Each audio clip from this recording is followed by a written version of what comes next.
मध्य प्रदेश वन्य जीवों के प्रबंधन की दृष्टि से एक अपनी पूरे देश और दुनिया में अलग पहचान बना रहा है और खासकर भोपाल में रातापानी में डॉक्टर विष्णु श्रीधर वाकणकर के नाम पर हमने हमारा 8वां टाइगर रिजर्व पार्क की घोषणा की थी और उसका जिस प्रकार से सफलता के साथ स्वागत हुआ और धीरे धीरे करके भोपाल में वन्यजीव प्रबंधन की दृष्टि से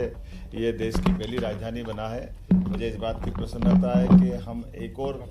टाइगर रिजर्व पार्क की आज अधिसूचना जारी कर रहे हैं। ये माधव नेशनल पार्क टाइगर अभयारण्य के नाते जाना जाएगा। यद्यपि ये माधव नेशनल पार्क तो 1956 में बना था,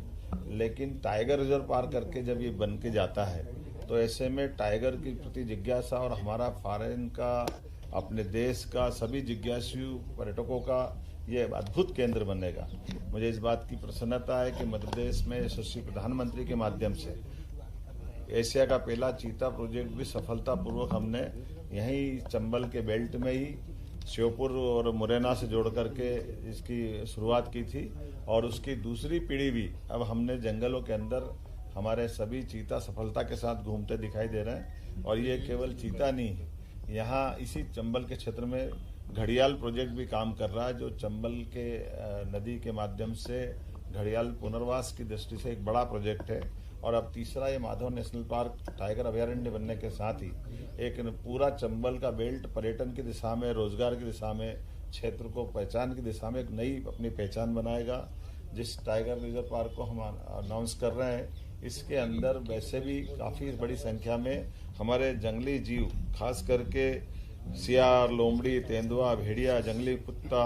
जंगली सुअर, शाही, अजगर, चिंकारा, चौसिंगा इत्यादि तो पाए जाते हैं। बड़े पैमाने पर यहाँ से लगी हुई नदी में मगर भी पाए जाते हैं। और हम कोशिश कर रहे हैं कि धीरे धीरे करके मध्य प्रदेश की जो मूल पहचान है कि वन्य जीवों के साथ सह अस्तित्व की भावना और मध्य प्रदेश के निवासियों का जो स्वभाव है वो प्रकृति के अनुकूल होते हुए अपने देश में वैशिष्ट वाला है। जब हमारे राज्य के अंदर 31% वन और देश के अंदर कुल वन क्षेत्र का 9% से ज़्यादा हिस्सा हमारे यहाँ है, ऐसे में हमने अपने